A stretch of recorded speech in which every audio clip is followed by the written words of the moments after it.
There are a few RV problems that almost every RV owner eventually experiences, but almost nobody warns you about them. So most of us, we end up learning the hard way. But the most frustrating part, they're all completely avoidable if someone had told you about them first. Now, I've owned my little guy Max camper for 8 years, and I've camped over 300 nights, and I've experienced every single one of these. Whether you already own a camper or you're thinking about buying one, you're gonna wanna hear this. And this first one, let's just say, it's gotten worse over time. RV camping, it used to mean just throwing your stuff in your camper and hitting the road. Those days, they're basically gone. Now, you need to plan 6 months out, even sometimes a full year. Now, if you don't know that going in, you can end up owning a camper with nowhere to go. Now, that's happened to me more than once.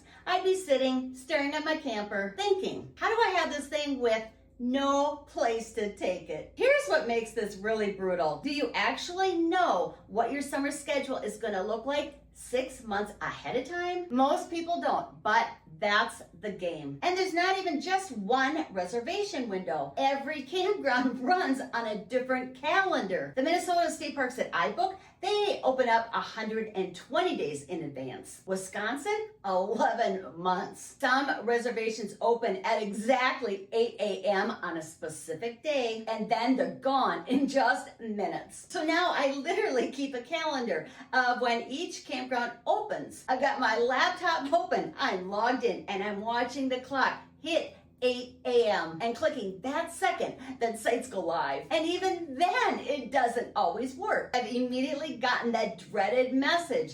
This site is already in somebody else's cart. Camping has gotten really competitive. If you know, you know. Okay, let's say you pulled it off and you got the site. You're all packed up and now you're headed on down the road. That's when this next one is going to hit you. And this one is going to completely catch you off guard. Because there's something that nobody tells you when you drive that camper off the lot. Things are going to break. Not if, but when. Just think about what an RV actually goes through every time you're towing it down the road. It's essentially a tiny house going through an earthquake for hours. Every bump, every pothole, every mile is shaking screws loose, shifting things around, and slowly wearing everything down. Now, I was a little naive about this one at first. I thought you buy it, it works, done. I remember the first time something broke and thinking, wait, is this just normal? Yeah, it's normal. Sometimes it's just small, like a drawer won't close right, or a screw backing out of a wall panel. Yes, annoying, but a 5-minute fix. Sometimes it's an appliance that starts acting up. Your water heater, your furnace, your refrigerator. And sometimes this one happens to you. Sometimes something decides to break the night before your trip. Yep, I've had that happen. You're packed, you're excited, and then that moment happens. Here's what I've learned. Most RV repairs, they're actually pretty manageable. That is, once you stop panicking and you start Googling. YouTube and RV Facebook groups, they've saved me more times than I really care to count. But I found that the RV community is genuinely one of the most helpful communities out there. And this is exactly why I tell people that they should always buy the best built camper that they can afford, even if it's going to mean going a little smaller. A well-built RV does not mean zero problems, but it usually means fewer of them. But here's the thing, even when your camper is running smoothly, there's another problem that shows up fast. And it's one that most people never think about before they buy. Yep, I'm talking about space. When you're walking through the camper at the dealership, it feels like there's plenty of room. Cabinets everywhere, cubbies above the dinette, storage outside. But then you pack for your first trip. And then you find out real fast that camping requires a lot of stuff. It starts reasonable enough. A chair, a table, bedding. Then comes the kitchen gear, the hoses, the leveling blocks, and of course the tools, because things break, the clothes, the dog stuff. Yeah, Thor needs his stuff too. And then suddenly you find yourself standing in your driveway, surrounded by piles of gear, thinking, where's all this supposed to go? That moment hits every RV owner. Everyone. Every single one. Here's the thing that nobody says out loud. Camping is simple. The stuff required to go camping, not. And a lot of this isn't even essential gear. It's the stuff that we've convinced ourselves that we need to bring along with us. Guilty. Now, my little guy Max actually has solid storage for its size. But here's the thing. I've actually walked through travel trailers double the size that have less storage than my little guy Max has. So the size of your camper is not gonna automatically solve this problem. What actually really helps is learning to pack with intention. Asking yourself, did I actually use that on my last trip? The answer is no. Then it stays home. Now, it's taken me a few seasons to get there, but honestly, I've come to appreciate bringing less. The camper feels better and the trips, well, they feel lighter, but you're gonna have to learn that one yourself. Everyone does. But once you figured out that storage puzzle, there's another part of RV life that eventually every RV owner is gonna have to face. And this one?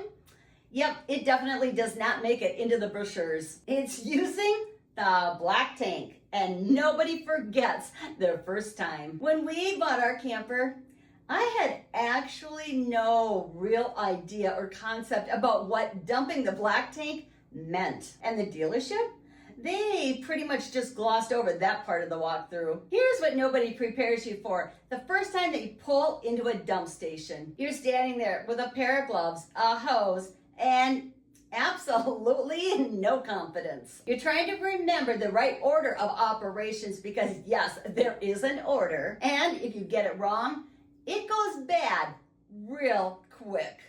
Oh my gosh, I know this one from personal experience. We'll just leave it at that. Now, it's not just the dumping, but it's the whole system that you're gonna have to manage. Your fresh water, your gray water from the sink and the showers, and your black tank. Every trip, you're tracking levels, timing your dumps, making sure that you're not pulling in on a Friday night with a full tank and nowhere to dump. I know from experience, first-time RVers don't think about any of this until they have to. But here's the thing, after a few times, it really does just become part of your routine. You figure out the process, you stop dreading it, and then one day you realize you're just doing it. No big deal. And I truly believe you're not an official RVer until you've had your first dump station experience. And bonus points if it didn't go perfectly. Be honest, did your first dump station experience go smoothly? Or do you have a story too? Because I have a feeling on this one, the comments, well,